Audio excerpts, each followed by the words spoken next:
Hey, I'm Matchstick, and I'm reviewing Paranoir, noir with supernatural elements, which is the main genre I write. These Savage Shores is a historical supernatural tale set mostly in India.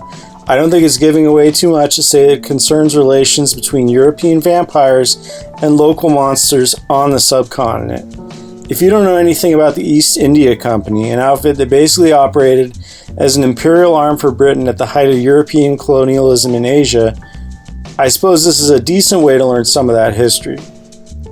In India, the story takes place in the state of Kerala on the southwesternmost stretch of the Indian coast, and specifically in the city that was then known as Calicut, not to be confused with Calcutta.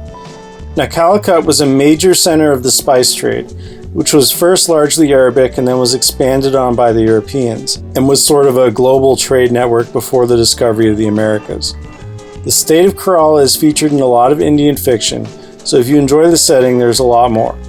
Although the plot takes place more in palaces than in the street, it's cool to see what India supposedly looked like in the mid-1700s.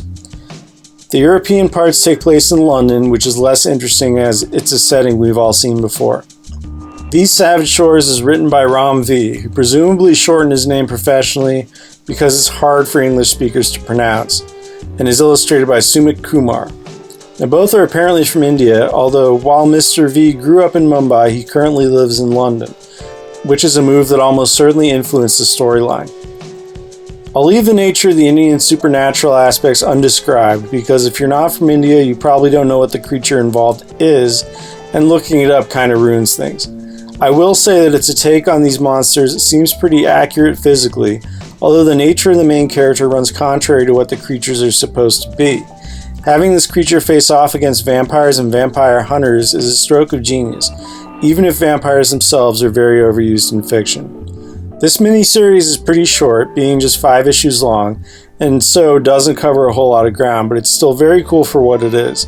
I'm not too proud to say that I took a lot of inspiration from the general premise here from my last novel, which is what it is, but that should tell you how much I like the comic. It's available in a single collected book and is well worth getting your hands on.